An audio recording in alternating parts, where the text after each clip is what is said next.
मदरसों में कोई राष्ट्रीय शिक्षा देगा, राष्ट्र हित की बात करेंगे, आतंकवादियों की शिक्षा नहीं होगी। वक्फ बोर्ड की बहुत ज़मीनें हैं जिन पर माफियाओं के कब्जे हैं, इस पर भी आपने बात सही की है। कुछ लोगों ने वैसे ही फर्जी करा लिए, तो उसको हम छुड़वाने का काम, बुलडोजर भी चलेगा। और देखिए अभी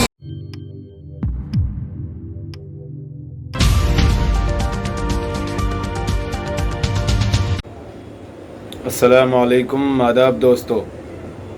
उत्तर प्रदेश में लगातार मदरसों को लेकर योगी सरकार जब से सत्ता में आई है, और पहले भी यहाँ तक कि जब योगी मुख्यमंत्री भी नहीं था तब से लेकर मुसलमानों और मदरसों को लेकर तरह तरह के बयानात दिया करते थे। लेकिन जब से अब दोबारा सत्ता में आए हैं तब से तो लगातार ऐसे बयानात निकल कर आ रहे हैं, ऐसे आदेश जारी हो रहे हैं कि ऐसा लगता है कि पूरे हिंदुस्तान को और पूरे उत्तर प्रदेश के लोगों के जहनों को, उनको सांस भी उनकी मर्ज़ी से नहीं लेने देना चाहते। ऐसा लगता है, ऐसा महसूस होता है, लगातार जो आदेश पारित किए जा रहे हैं और लगातार जो हुक्मनामे जारी किए जा रहे हैं कि चाहते हैं कि मुसलमान जो है सांस भी इनकी मर्ज़ी से लें। जो मदरसे गैर सरकारी इमदाद के चलते हैं, जो लोगों के चंद पैसे इकट्ठे कर चंदा जमा करके मदरसे जो चलते हैं, उनको लेकर भी इन्हें चैन और सुकून नहीं है, उन पर भी लगातार इनके आदेश जारी हो चुके हैं। जी हाँ दोस्तों, मैं बात कर रहा हूँ उत्तर प्रदेश की ही।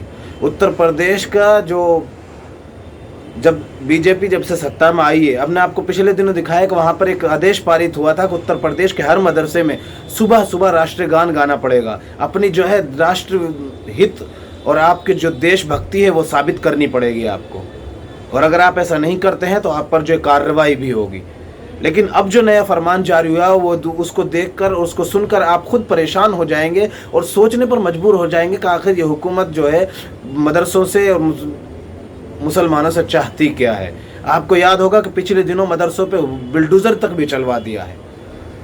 अब ये आदेश जारी हुआ है कि मदरसों में जो तालीम दी जाती है, वो जो शिक्षा नीति, नई जो एजुकेशन पॉलिसी है, आपको बता दें कि उस एजुकेशन पॉलिसी में इतिहास को तोड़ मड़ोड़ कर पेश करने का भी आरोप लगाया गया है लोगों द्वारा, और उसमें रामचरितमानस, गीता और दीगर चीज़ें भी शामिल की गई हैं। आप बताइए कि दोस्तों उस सब को, नई शिक्षा नीति को मदरसों में लागू करने की बात की जा रही है, और मदरसों में ये आदेश पारित किया जा रहा है कि मदरसों में जो तालीम होगी, मदरसों में जो एजुकेशन और शिक्षा दी जाएगी, वो नई शिक्षा नीति के ताल्लुक से दी जाएगी। जो शिक्षा नीति में जो किताबें, जो सिलेबस है, उनके द्वारा उनको पढ़ाया जाएगा, और मदरसा वालों को शिक्षा नीति अपने उसमें शामिल करनी ही पड़ेगी। ये वीडियो देख लीजिए जो हमने, जिसका आपकी ज़रा सी तस्वीर और क्लिप आपको दिखाई है। ये उत्तर प्रदेश के जो नए शिक्षा मंत्री हैं, नए एजुकेशन मंत्री हैं, वजीर तालीम है, इनका ये बयान आया है। आप ये वीडियो देख लीजिए। कोई राष्ट्रीय शिक्षा देगा, राष्ट्र हित की बात करेंगे, आतंकवादियों की शिक्षा नहीं होगी। कॉमर्शियल शिक्षा देंगे मदरसों में, तो हम उसके बारे में विचार करेंगे। वक्फ बोर्ड की बहुत ज़मीनें हैं जिन पर माफियाओं के कब्जे हैं, इस पर भी आपने बात सही की है। कुछ लोगों ने वैसे ही फर्जी करा लिए, तो उसको हम छुड़वाने का काम करेंगे। बुलडोजर भी चलेगा। और देखिए अभी आप फिर सवाल अगला कर दोगे, मदरसे बनवाओगे, तो देखकर आप अंदाजा कर चुके होंगे कि वो सीधे तौर पर उससे भी बढ़कर बात कर रहे हैं कि मदरसों में देशभक्ति की तालीम दी जाएगी, आतंक की नहीं। आप बताइए कि अब तक हिंदुस्तान के मदरसों में देशभक्ति की बजाय आतंकवाद की तालीम दी जा रही थी? क्या हिंदुस्तान के सभी मदरसे आतंकवादी बना रहे थे जो जिस तरह से ये बातें कर रहे हैं? या उत्तर प्रदेश के जितने भी मदरसे हैं वो सब आतंकवादी पैदा कर रहे थे? इनका कहीं ना कहीं हद तक सीधे तौर पर यही इशारा है कि अब तक जो तालीम दी जा रही थी वो कहीं ना कहीं और किसी न किसी हद तक शायद देशभक्ति की तालीम नहीं थी। और अब जो ये तालीम, जो नई शिक्षा नीति है जिसमें बहुत सारी चीज़ें उलटफेर की गई हैं, बहुत सारी चीज़ें बदली गई हैं, उसके ज़रिए जो है मदरसों में देशभक्ति की तालीम दी जाएगी। ये उत्तर प्रदेश के जो नए शिक्षा मंत्री हैं, एजुकेशन मंत्री हैं, उनका कहना है। आपको याद होगा कि पहले से ही योगी ने 80 बनाम 20 का जो फॉर्मूला अपनाया था, ये कहीं ना कहीं और किसी न किसी हद तक उसी पर अमल किया जा रहा है। उस वक्त जब उनसे स्पष्टीकरण मांगा गया तो आपकी खबर आपके सामने, तो कहा गया कि मेरे कहने का मतलब धर्म और जाति नहीं था, मेरे कहने का मतलब ये था कि जो विकास के विरोधी हैं और विकास विकासशील लोग हैं। हमारा ताल्लुक जो था, हमारे इस बात का कहने का मतलब था विकास के ताल्लुक से। और अब देखिए कि लगातार कहीं मदरसों पर बिल्डोजर चलवाए जा रहे हैं, कहीं मदरसों पर जो है राष्ट्रीय गान सुबह सुबह गाने के आदेश पारित किए जा रहे हैं, और कहीं मदरसों में टारगेट बनाकर कहा जा रहा है कि मदरसों में देशभक्ति की तालीम दी जाएगी, देश हित की तालीम दी जाएगी, आतंक की नहीं। हम आपको एक खबर दिखा देते हैं, एनडीटीवी की है, आप देख लीजिए। लिखा है कि मदरसों, यूपी के मदरसों में राष्ट्रवाद का पाठ पढ़ाया जाएगा। मंत्री ने गौशाला को लेकर भी किया बड़ा ऐलान। अब आपको ये पूरी खबर पढ़ के सुना देते हैं। लिखा है कि मदरसा में व्यावसायिक शिक्षा भी दी जाएगी। यूपी के मंत्री ने कहा कि योगी आदित्यनाथ की सरकार में गैर कानूनी तरीके से कब्जाई गई सभी वक्फ बोर्ड की ज़मीन और संपत्तियों को वापस किया जाएगा।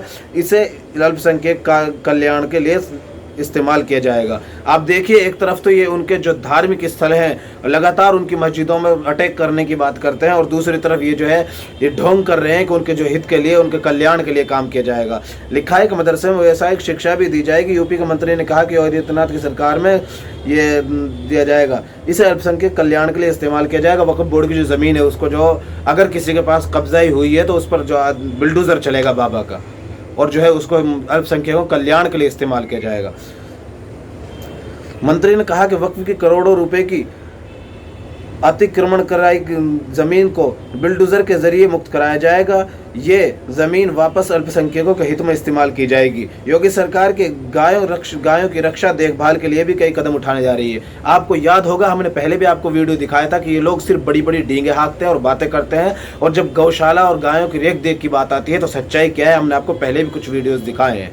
किस तरह से मध्य प्रदेश से लगातार ऐसी, जहाँ पर भाजपा की सरकार है, और भी उत्तर प्रदेश से भी बहुत सारी खबरें जगह जगह से मिलती रही हैं कि वहाँ पर गाय भूख से मर गई और गाय बिलक बिलक कर मर गई। गायों को बुरी तरह मारा और पीटा जा रहा है। गौशाला जो रक्षा बंधन है उनका, जो उनका रक्षक है, जो उनके रक्षा का प्रशासन है, जो वहाँ देखभाल के लिए, वो लगातार उनके साथ मारपीट करते आ रहे हैं। लिखा है मुख्यमंत्री योगी आदित्यनाथ की सलाह से सभी जिलों में अतिक्रमण की जमीन चिन्हित करने को कहा गया, निशानदेही करने को कहा गया है, जिससे खाली करा गायों के लिए चारा पैदा करने के लिए इस्तेमाल किया जाएगा। हर नगर पालिका में कम से कम एक गौशाला होगा। गौशाला में गायों को खुला घूमने के लिए छोड़ नहीं दिया जाएगा। अति प्रभावित वाली गायों को ज़्यादा दुर्भाग्य उत्पादन के लिए, ज़्यादा दूध उत्पादन के लिए गौशाला यानी काउ शेल्टर में रखा जाएगा। आप देखिए लोग किस तरह से सीधे तौर पर जो है सीधे मदरसों को टारगेट बनाने की कोशिश कर रहे हैं, और अल्पसंख्यकों के कल्याण के नाम पर। आप बताइए कि कितने मदरसे ऐसे हैं जो सरकार की मदद लेते हैं, सरकार की इमदाद लेते हैं। मुश्किल से 1% मदरसे ऐसे होंगे, लेकिन उनके ज़रिए सारे के सारे मुसलमानों को, सारे के सारे मुसलमानों के मदारिस को, सारे के सारे मस्जिदों को टारगेट बना रहे हैं। हमने आपको दिखाया था कि किस तरह से हिंदू युवा वाहिनी, जिससे खुद मुख्यमंत्री योगी आदित्यनाथ रिलेटेड हैं, उससे जिनका रिलेशन है, वो लगातार मस्जिदों को टारगेट बनाने की बात कर रहे थे। और उसके साथ साथ अब दूसरी तरफ ये ढोंग रच रहे हैं। ये उनके जो मंत्री हैं, शिक्षा मंत्री, कह रहे हैं कि मदरसों में जो है देश हित की, देशभक्ति की तालीम दी जाएगी, जैसे अब तक उनमें आतंक की तालीम दी जा रही थी, आतंक की नहीं। आप अंदाज़ा कीजिए कि देश को ये किस तरफ ढकेलने की बात कर रहे हैं और देश को कहाँ ले जाकर खड़ा करने की बात कर रहे हैं। दोस्तों, इस वीडियो के इस सारे प्रकरण को देखकर आप समझ गए होंगे कि मुसलमानों को हरेस करने की कोशिश की जा रही है और मदरसों को टारगेट बनाने की कोशिश की जा रही है। साथ हमारा आपसे निवेदन है दोस्तों कि इस वीडियो को ज़्यादा से ज़्यादा लोगों तक पहुँचाएं, ताकि जो यूपी में दोबारा सरकार में जब से योगी आया है, लगातार जो मुसलमानों को और मदारिस को टारगेट बनाया जा रहा है वो लोगों के सामने आ सके। साथ के साथ आपका निवेदन है कि इस चैनल को लाइक करें, शेयर करें और सब्सक्राइब करें। और अगर आप इस वीडियो को फेसबुक पर देख रहे हैं तो हमारे फेसबुक पेज हर खबर आप तक को ज़रूर लाइक और फॉलो कीजिएगा। इस वीडियो में इतना ही, आगे फिर मुलाकात होगी आपसे किसी ऐसी खबर के साथ। तब तक के लिए जय हिंद, धन्यवाद।